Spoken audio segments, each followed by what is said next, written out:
Hey there, friends, and welcome to episode 266 of Just the Zoo of Us.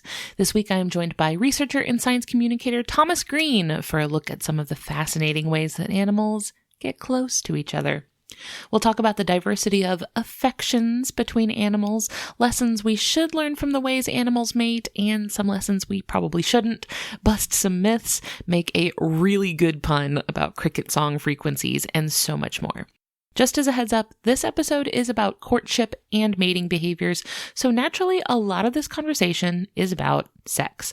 As usual for this podcast, the discussion isn't graphic or explicit or anything, but sex is mentioned frequently throughout the episode, so please join us for this one only if that is something you are comfortable hearing about. Just the Zoo of Us presents Thomas Green's Top 3 Animal Mating Relationships.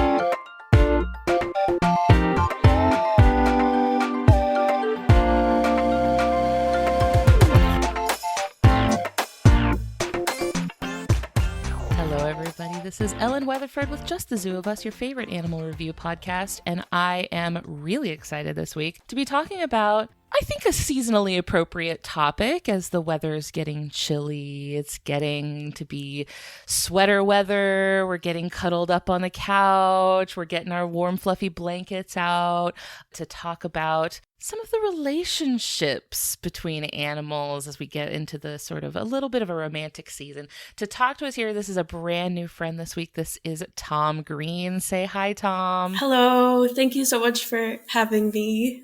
Thank you for being here. Tom, what are your pronouns real quick? My pronouns are he, him, and they, them. Thank you so much. And I am really, really excited to talk about something we talk a lot about on the show. Like, it comes up pretty often. It's getting to be that time of year. You know, people are getting awfully close. What is it? Do people still call it cuffing season? Is that I would have no way of knowing, but maybe, hopefully. It's a good word. Well, it's also like, you know, sweater weather. This is the time when everyone's stealing their partner's sweaters. Mm-hmm. It's a real badge of honor. Before we talk about some of the really interesting animal relationships we have for today, I would like to get to know you a little bit. Tom, you have worked with some really interesting animals and done some really interesting research into these critters. Could you tell us a little bit about what that journey has been like for you? Yeah, sure. I am a PhD student. Actually, I've got like a year left until I'm done, so closing in on the end. It's the home stretch. Yep, terrifying. I have to write so much. But part of my work has been with crickets. So I look at same-sex sexual behavior or homosexual behavior in animals and how that evolved. And I've worked with crickets to look at when males decide to be aggressive towards each other versus when they decide to court each other. And we found the first instance of same-sex sexual behavior in females in crickets. One of the few records of female same-sex sexual behavior in insects at all. And then also I've been working on how did it evolve overall. I'm looking at how same-sex sexual behavior is expressed in primates right now and how comparing it to different types of social systems, different types of mating systems, like sex ratio within a group and how that influences the types of sexual behaviors that we see. And then I'm going to be expanding that to literally every species ever to exist. That is ambitious. That's a lot of species out there. Yeah, it's definitely like at least 100, I think. And they're all gay. All of them. Every single one. I've seen stuff about nematodes. You see stuff about like fish, dolphins. I'm not saying that fish are dolphins. There was a comma there. Fish and dolphins. A bunch of whale stuff. Mammals, of course. People love the penguins that are gay. Although I tend to not call them gay because I have scientific issues with that, but I understand for like science communication, I can understand why people do it, but also animals have suffered for being associated with gay. Could you expand on that a little bit? What is the scientific issue with it? So, I mean, historically, we had this concept of homosexuality before we really understood or saw a lot of same-sex sex in nature. And so papers have not been published because it's too depraved for the public to see. Animals have had conversion therapy done on them because they express these behaviors that are completely part of their natural repertoire of behaviors. We also see that the way that we think about how these behaviors happens is actually kind of limited. Like the hypotheses that we have had historically have been like, it's an accident. It's because of a bad environment. It's an illness. And that's because of the way we think about, or we thought about human queerness. And the science of studying what we could call gay animals has really suffered because we call them gay. And so it's one of the things that I have personally started to avoid as part of my journey through studying this, but I don't know. I see that, right? Because something we were talking about a few minutes ago before we hit record, but like you don't want to ascribe what are essentially like human cultural dynamics to animals that don't exist in like a human cultural context. Like I feel like gay and queer implies like a dynamic that is pretty specific to like human social conditions, that like if animals don't have a society that has those like rigid expectations and norms and stuff, they're like, it doesn't have a significance that we give it. Exactly. And also the thing about gay is also it's like a self-identifying term. Like it's its own thing. We don't know, for a lot of animals, we don't know like lifetime preferences or orientations. We just see that these behaviors happening when we're looking. So, we can't be like, this animal is even like homosexual, because we can't tell that over their life they've only ever mated with the same sex. But also it's helped this field currently grow because people are talking about gay animals, and that's given it attention and social relevance, which gives you money for research. So there's pros and cons. There's also something that Owen Ever said on the episode we did a couple months ago, where we were talking about, some of the gay animals they've talked about on their podcast, is that for a human, it can help you relate a little bit more to the animal. Like if you see yourself reflected in the natural world, I really liked the phrase that Owen used, which was like feeling held by nature, like here, like seeing an element of yourself. And then especially if that's an element of yourself that you have been told has no place in nature for your entire life, and then you see that it does have a place in nature, that can be really impactful, I think, to help people see like, oh, this is something that happens all throughout the animal kingdom and I'm not weird for it. I mean, that's how I got to do my PhD, is like, I went to a Catholic middle and high school in America. So being gay was like a huge bad thing. And we were taught evolution as like, it's a theory, it's not proven. But I went to college in Ireland and I had a lecture about evolution, and I was like, this is so much fun. And then I had a lecture about animal sex, and I was like, this is also really cool. Like I never would have learned this. And then I like did my own research and saw like there's same-sex sexual behavior, and I was like, oh my God.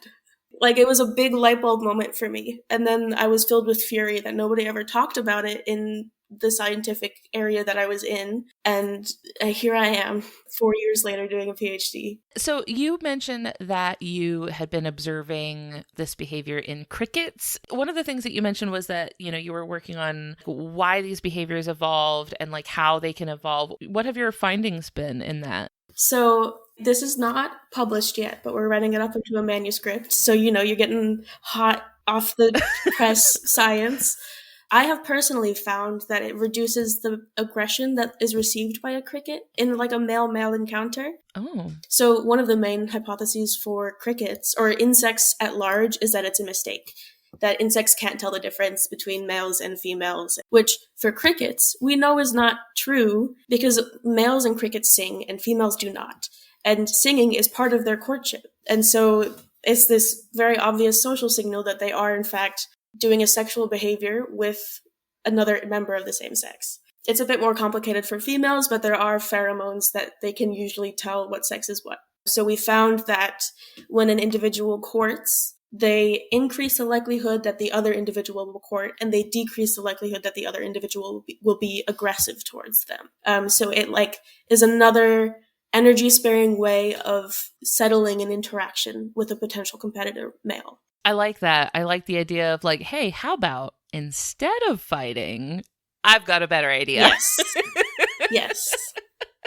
What is the difference between like courting and mating? Courtship is a ritualized series of behaviors or stimuli like singing or scents or movements that are performed with the intention of attracting the attention of a potential mate. So it is the behaviors or scents or whatever that happen before mating. It's like going on a date and bringing flowers is courtship. So it's like, that's how you get the mate. Exactly. Like, they're not locked in. This is your profile, right? Your Tinder profile. Exactly. Yes. The signals you're putting out there to say, hey, I'd be a good person for you to mate with. Mm-hmm. And so mating is like the next step. You're taking things to the next level. Yes. That's where the magic happens. Yes. Mating is an interesting word to use, though, because a lot of people think about it as like copulation, or it could be there's so many other sexual behaviors that happen. And so there's a blurred line around the word mating, at least in my line of work, where most of the mating behaviors that I look at are non-copulatory. I'm glad to know situationships aren't exclusive to humans. Yes, exactly. Now, human relationships can get pretty messy. We've all been there, we've all had some complicated twists and turns. And so maybe for a lot of people, it might be a little bit of a comfort to know that relationships can take many different forms. They can look very different all across the animal kingdom. There's no one way to court and to mate. So we wanted to talk a little bit about your top 3 favorite animal relationships, what relationships look like throughout the animal kingdom. So, Tom, what is your number 3 favorite animal relationship? My number 3 favorite animal relationship, and this is kind of an honorary one, is crickets. They had to get a spot, right? I think I'd get fired from my PhD if I didn't include crickets. And if you had asked me to name interesting animal relationships, there's no way I would have landed on cricket. So I feel like we're getting some real inside information. Yeah, absolutely. So when I was picking these, I tried to have a takeaway message for each one. And I think the cricket takeaway message is quite clear cut and simple, and it's communication. Ain't that always it? It really is. The really interesting thing about cricket communication is that every cricket species sings at a different frequency, and that's how they keep from accidentally having sex with a member of a different species, because then they wouldn't be able to have children from it. Also, crickets have hearing organs with which they receive the songs, which it's in their little elbows, and so they kind of just rub their feet along the ground trying to feel the sound. Oh, that reminds me of Toph from Avatar. Yes, exactly. Feeling it through the ground. That's really cool. Yes. So the tympana, which are the hearing organs in the elbows, are specifically tuned to that frequency that the males sing in their species. So they will not hear other species as well. And the kind of takeaway from this is communication is a two-way street, and putting effort into listening is as important as putting effort into communicating in a way that your partner can hear. Yeah, absolutely. And tuning in, making that effort to hear at your partner's level, Yes, exactly. Making sure that okay, this is the frequency you're at. I'm going to tune my ears to the frequency that you're putting out, right? Yeah. I know that love language is a cursed concept, but it's love frequency, right? Love hurts. Yes. Well, love hurts. No way you just said that. That's wild. Oh my gosh, love hurts. Oh, I said it out loud and I was like, oh no. And you're like, oh no, I cooked by accident. No. I need to change my job. Oh wait, actually though, how good of a social media handle would that be though? Love hurts, HERTS. That would be very good. If I didn't already have animal sexpert, I would be changing it right now. This one's free. Anyone can. Someone probably already has it. I bet. Probably a singer or something. What a takeaway for this. But it reminds me a little bit of fireflies, how there is a specific, because there's going to be a lot of different species around you doing a similar thing, right? There's going to be a lot of different types of crickets, a lot of different types of fireflies. If everyone's all singing at once, you don't want to end up seeking out someone that's not the right species. Mm-hmm. You know what I mean? That's going to end poorly for everybody. Yep. Do you want a side fun cricket fact? Absolutely. There's a secondary mating strategy in male crickets where the primary strategy is you scream. Screaming is also my primary strategy for most things. Yeah. That's how I got through the PhD, is just I say that as if I'm finished. Fingers crossed. I've got screams. Still screaming. Yeah, the scream tank is full. There is a secondary strategy in which it's called satellite mating. And so if there's too many crickets who are all screaming, a male will not sing and will instead walk towards a male that they can hear singing in hopes of intercepting a female before they get to the other male. So they kind of like steal the woman. Mr. Steal Yo Girl. Yeah. That is wild. That's so diabolical because you're letting him do all the work. Good for them, honestly. That's so good. Yep. That's diabolical. I wonder if you'll see like the other males that are doing the singing start to try to counter that. Like if they see other males like getting nearby, they'll be like, oh, no, you don't. This is the origin of a lot of male aggression in the wild, I believe. I've not done a lot of work in the wild with crickets, but that is one of the reasons that males would encounter each other, and that's why they would fight. There is also a way that the singing males counter it, which is when they see a female, they will switch from their calling song to their courtship song, which is naturally softer, usually a bit raspier, so that other males around might not hear it quite as well. That's very fun that they have a different courtship song, because I feel like a lot of people know like your relationship voice, the little, like a lot of people use like a little baby voice or something. Like you do use a different voice and a different sort of like personality almost when you're with someone that you're courting. Yes, exactly. Crickets do it too. Yeah, crickets do it too. They have 3 kinds of songs: calling song, courtship song, aggression song. That's all you really need, I think. They got their little Riz anthem. Exactly. The Kriz kit. It's in there somewhere. Yeah, I don't know if I like that one. I might. We can work on it. I retract my statement. Undo. Control Z. I wouldn't have thought to like go straight to cricket when thinking of like animal relationships, but you've sold me on them, definitely. Oh, I'm glad.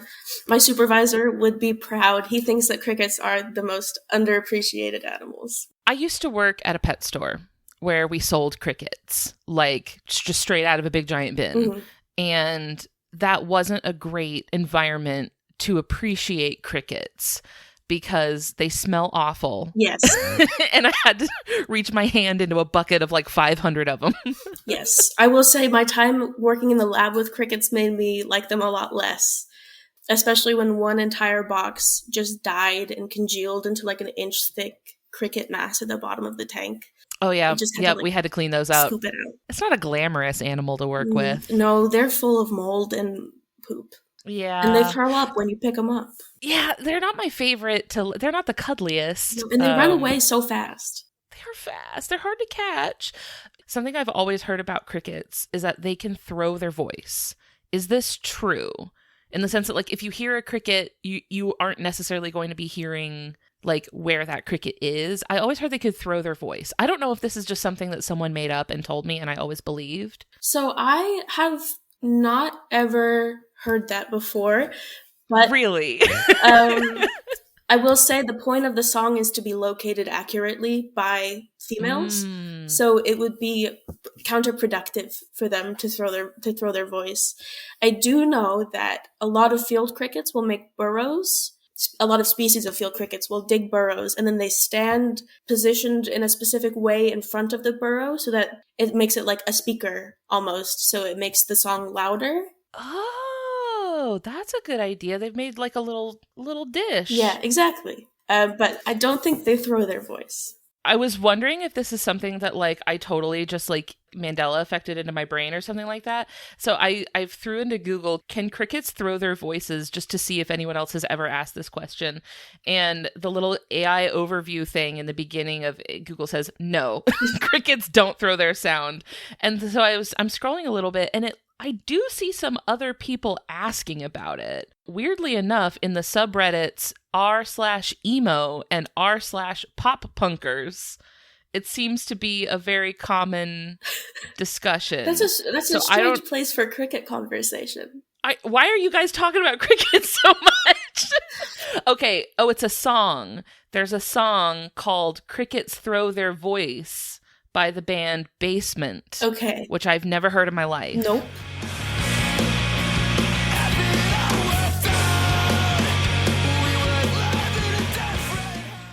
Because when I was a kid, every time we would get a cricket in our house, which was like all the time because this was in Florida, you know, you'd hear the cricket like all over the house, and we'd be like trying to find it so we could get it out of the house. And then I just remember people in my family always saying, well, you know, crickets throw their voices. So like if you go try to find it, you're not going to find it. And I guess I just absorbed that, and that just stayed in my brain. So I'm glad if anyone listening had the same weird like old wives' tale told to them, now you've heard it here first. It is debunked. For the 20 people that seem to have that misconception. Yeah, I've not been a big into the cricket world before I started my PhD, so that was not something that I'd ever really heard before. So that's an interesting. If anyone ever asks, yeah, now I know. You know what? This is science communication. Yes, this is yes. Busting weird esoteric myths. You know what? If that could be a job, I would take it. Hey there, we're going to take a quick break to hear from a couple of our friends on the Maximum Fun Network. When we get back, we are going to be talking about Tom's top 2 animal mating relationships, so stick around.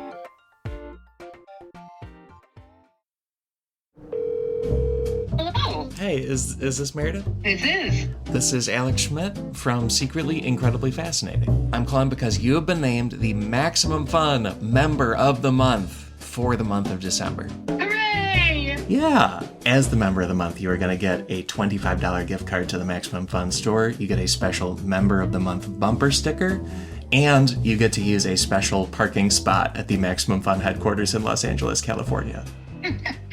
Definitely getting plenty of return on my investment. I have not worked through all the bonus content yet.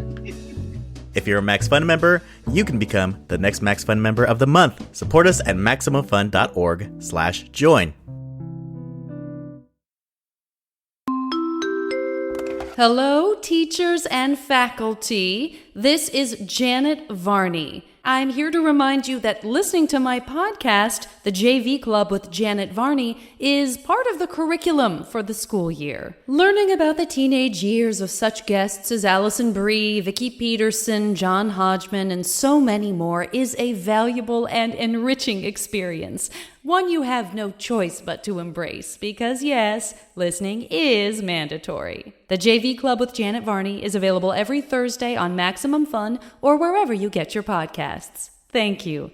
And remember, no running in the halls. Tom, what is your number 2 animal relationship? My number 2 is the bowerbird. The gray bowerbird specifically, but I think most bowerbirds this applies to. I know that you've done an episode on the satin bowerbird, I think. Yes. Yeah, with Seth, who did study them in Australia. Mm-hmm. They're the definition of doing the most. Yes. Yes. So a summary for people who haven't listened to that episode, which if you haven't, you should. Bowerbirds will build it's called a bower, funnily enough, and it's like a little tunnel type deal, and the male will stand at one end and try to entice females to come to the other end.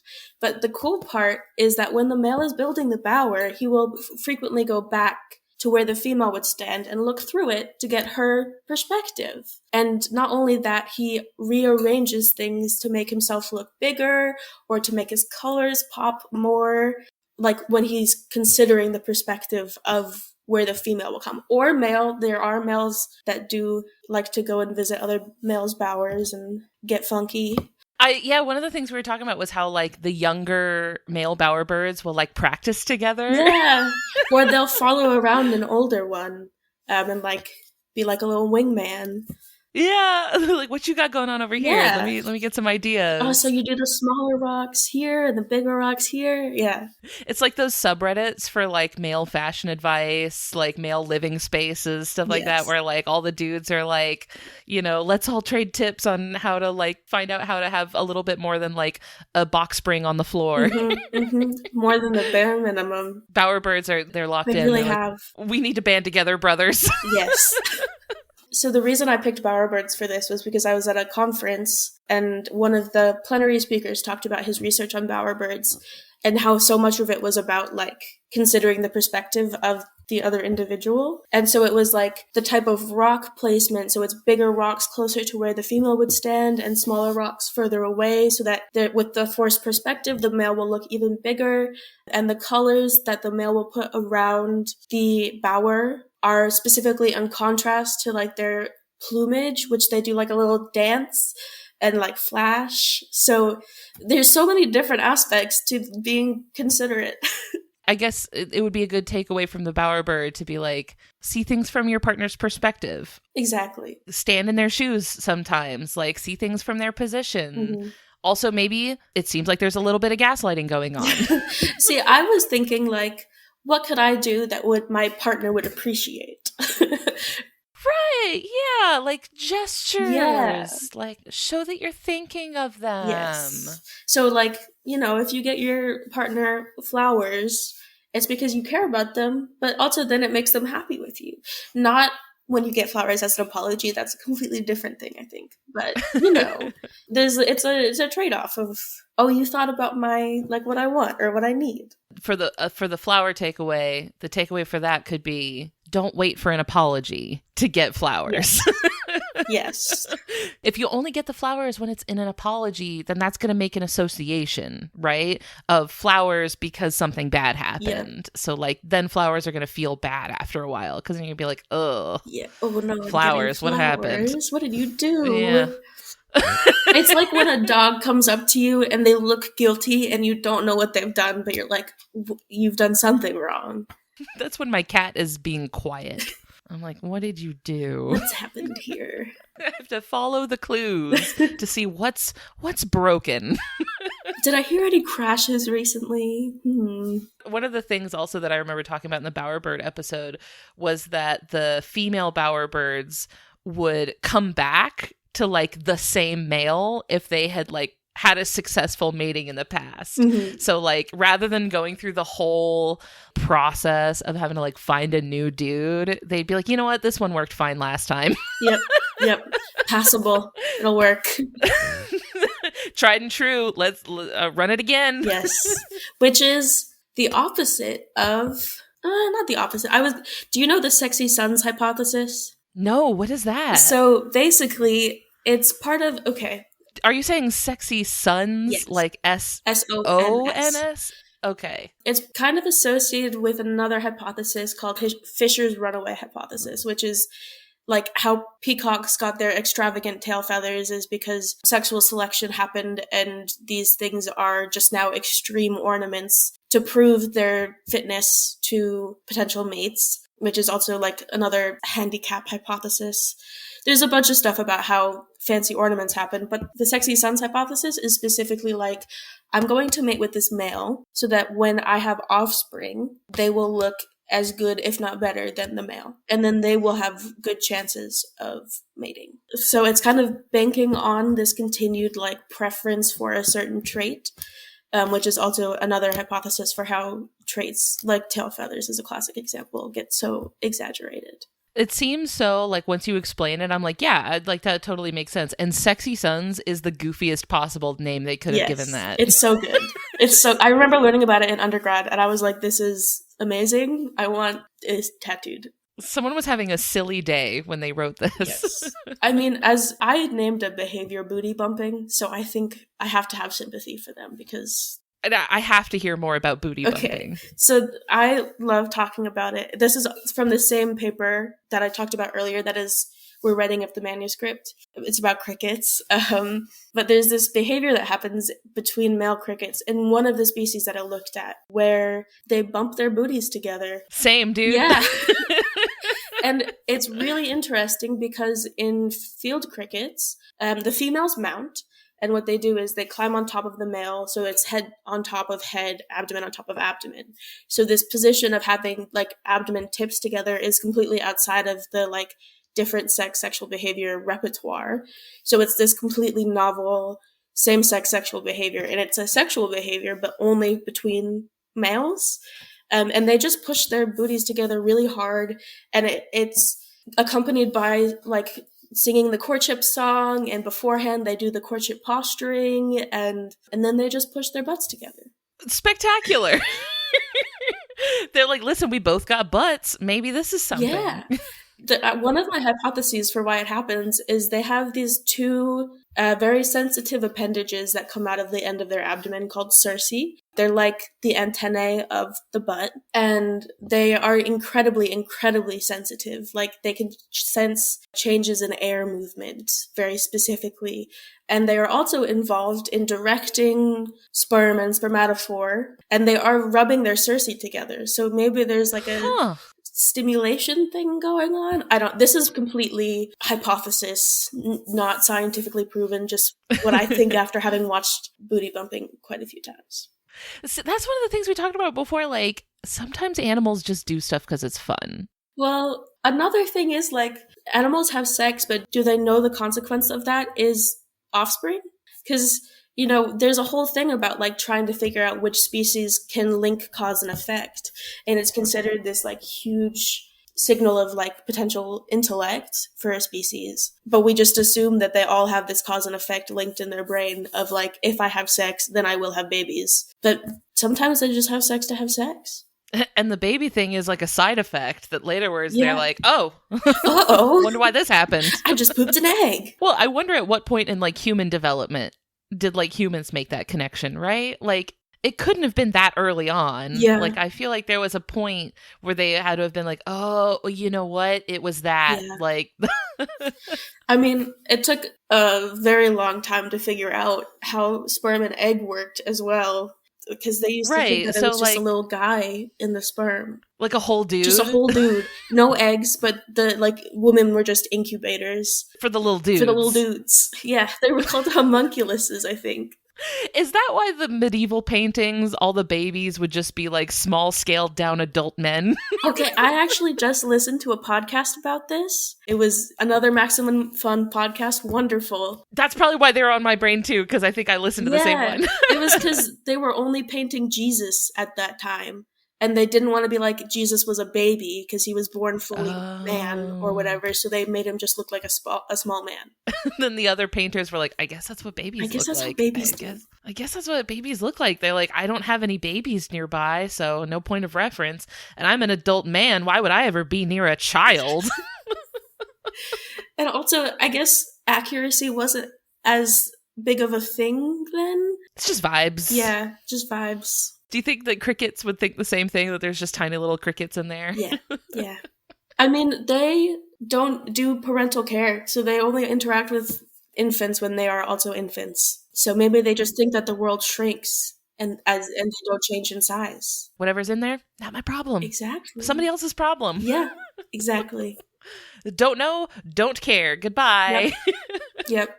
Maybe not a great lesson to learn from the crickets. Maybe we don't take moral insights from animals and we just have fun thinking about cute animal stuff and try not to dictate human actions based on how animals do things. One of the takeaways I was thinking about when you were describing the bowerbird was also, you were talking about how, you know, the bowerbird will place things in the nest to make itself look better, right? Mm-hmm. Like colors and contrast and like size contrast and stuff like that. Another takeaway could be flatter yourself. Yeah. Make yourself look good. And, you know, treat yourself and pamper yourself a little bit. Surround yourself with things that make you look good. Exactly. You're worth it. Yeah, this is why when I go on dates, I show off and be like, you want to hear all the weird scientific names for animals that I can think of? I would immediately be like, go. Okay. Stopwatch, begin. Like, we would turn it into a competition so fast. Oh my gosh. Okay. I have to come back and we can just do that. That'll be a bonus episode. Yes. Except for me, it would be, how many can you pronounce horribly, horribly wrong? So here's my scientific opinion about Latin name pronunciation of animals, and it's as long as you do it confidently, it's correct. I'm so glad you said that, because that's what I usually do. I'm usually like, I'm not looking any of this up. I'm just going to say it out loud, and however it comes out is how it comes out. I have pronounced the same species name for a cricket 3 different ways, because who's going to correct me? That way you have all your bases covered. Yeah, exactly. Like, one of these is going to be right. Yes, exactly. All right, Tom, let's hear it. what is your number one favorite animal relationship? Number one favorite animal relationship is bonobos. They're such babies. I love them so much. They are. They're so good. They make me so happy whenever I see anything about them. They're so cute. And I think it's a debate about whether bonobos or chimpanzees are like the most similar to humans, which is an interesting one because chimpanzees are typically considered more aggressive, where bonobos are typically considered more sexual. The duality of man. Yes, the duality of man. Sometimes you can see what people think about humans by which one they say is the closest. I think that could also be aspirational. Like, which one do you want us to be more like? This is true. Although if they think that humans should be more aggressive, that's a problem, I think. For anybody who's like not very familiar with how bonobos work, I feel like bonobos don't get really like a ton of people outside of like animal nerd circles don't really talk about bonobos very often. It's usually like chimps get all of the attention. So for people who are a little bit more unfamiliar, talk to me about bonobo relationships. What's going on here? So bonobos, or the pygmy chimpanzee, if you're old-fashioned, they have a social structure that is formed on social bonds that are reinforced by having sex. They have sex in so many different ways. They have different configurations of males and females. Some females, not prefer, but will tend to have sex more often with other females or males. The same for males. Somebody once described it to me as, in bonobos, sex is like a handshake. And they have this like gestural, like, quote, language. It's not really, I don't know much about linguistics, but I think it's debated if it's actually a language. And most of the signals are about having sex. There's like 5 different gestures to ask for consent. Communication during sex is a huge thing for them, which was kind of the takeaway here. But also the takeaway is that sex is super diverse. I think it is interesting about bonobos that you have a very clear contrast to such a closely related species in the chimpanzee.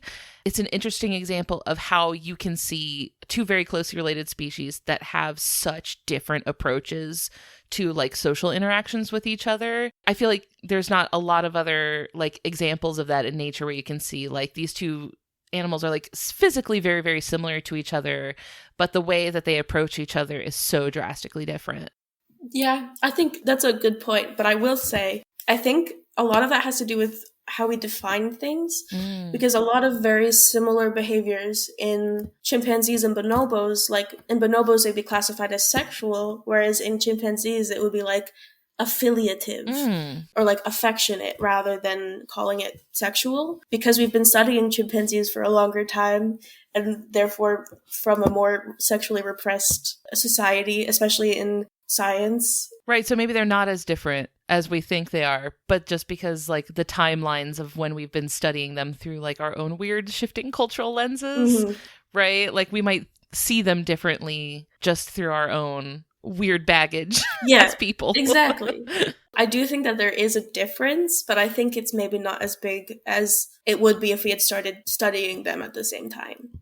At the Jacksonville Zoo, which used to be my home zoo, they had this bonobo there. Her name was Laurel. She was like very, very old, and she would often sit right next to the glass and like like she was just very approachable and like very easy to see. And I would always get the most like uncanny valley feeling. Like it just felt so weird to be close to her because I was like, oh no, you're like my like grandma or something. Yep. You know what I mean? Yep. Like, it felt weird almost. Yeah. I was like, you're a little too similar. I think I get that until I see them. It's not actually smiling, but it's their, like, aggression signal. But it is, like, vaguely similar in, like, showing teeth to a human smile. And it's like, oh, that's something completely different from what I would expect it to be. Yeah, I've heard that in like some zoos, they try to tell people that are watching like primates and stuff, they try to tell people like, hey, don't like show your teeth because it's stressful. And to the primates, that's sending the wrong message entirely. Yep. I would definitely lose track of that by accident. I would have to spend the whole time like this, like covering That's my mouth. That's what face masks are for. Oh, see, there you go. They should just give those out at the primate exhibits. Be like, here you go. Don't show them your teeth, please. Yep. It also kind of like reminds me of what you said at the beginning with the crickets, like using copulatory behaviors to diffuse tension rather like as an alternative to fighting, right? Like, hey, there's something, you and me, we got a little bit of beef. Maybe instead of swinging, we could do a different kind of swinging. Like maybe we could. Hi there, I have one more little heads up. I know that this whole episode has been about mating behaviors, but in the next couple of minutes, we talk about a behavior specific to external reproductive organs. So if you do not want to hear about that, skip ahead about a minute and a half. I will give you a few seconds before resuming the episode. And speaking of swinging, bonobos do this thing called penis fencing. What? Where two males will like hang from a branch opposite each other and kind of fence. Just for funsies? Is like Yeah, I mean, I guess it's like a bonding activity because it's like I'm putting my trust in you to not harm my ability to reproduce. I get. I wonder at what point humans lost the penis fencing behavior. They probably haven't. There's probably people who No, I don't think it's lost. I bet there's like at least one person listening who is like, oh, you can do it while hanging from things. That's a cool addition. You're like taking notes. I mean, I'm glad they're having fun with it though. Like they're having a good time. They're so creative with it. And humans are too. Are we underutilizing our bodies? You know what? We could be doing so much more. I actually think we're good. I feel like I have heard and learned about so many things just as a result of the research that I do, where I don't look at humans, but I come across a lot of human research and like psychology stuff. And I have seen a lot of things, especially in like medical review journals, and I'm like, maybe it's time to stop innovating. I think we've innovated too close to the sun, actually. Exactly. I feel like there was a lot of takeaways here. Yeah. Wait, what would you say the takeaway is for the bonobo? Sex is diverse, and you can be comfortable with that, and you don't have to be uncomfortable with something just because you don't know somebody who does it. There's a lid for every pot. Exactly. You just gotta find the right fencing partner. Tom, what a delightful journey through the world of animal love. For anyone who wants to hear more from you, learn more about animal relationships and the work that you do, where can people find you? So I am on TikTok. I've recently started trying to do more science communication there. I am at Animals Expert. It is not Animals Expert. I am not all animals expert. Animals Expert. I do like how it works either way, though. That's a fun double entendre. I think I put a period in there because I didn't want it to sound like animal period sexpert, because I didn't want it to sound like I was saying that I was actually an animal expert. Which I guess I count as one at this point. I think so. A very specific animals kind of expert, yes. I'm on Instagram, also at Animals Expert, but that's more like my life stuff rather than fun animal sex facts. That's about it. All right. Well, I'll have links to everything in the episode description so that anybody listening can click on through. It'll be super easy. Tom, thank you so much for your time. I've had a really great time. Thank you so much for having me. This has been so much fun. It has been. And we will talk to you later. Bye, Tom. Goodbye. Thank you all so much for listening. I hope you had a good time living, laughing, loving, and learning with us today.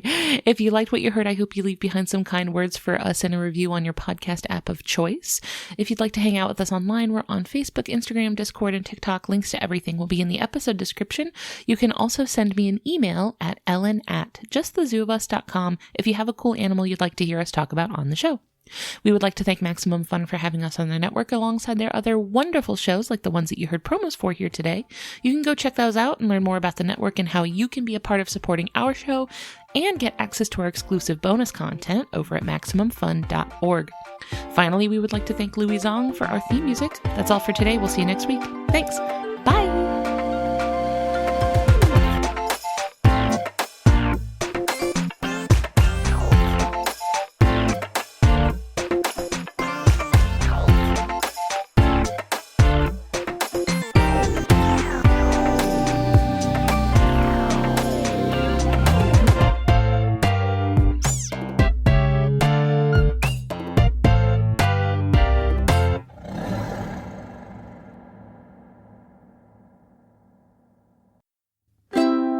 Maximum Fun, a worker-owned network of artist-owned shows. Supported directly by you.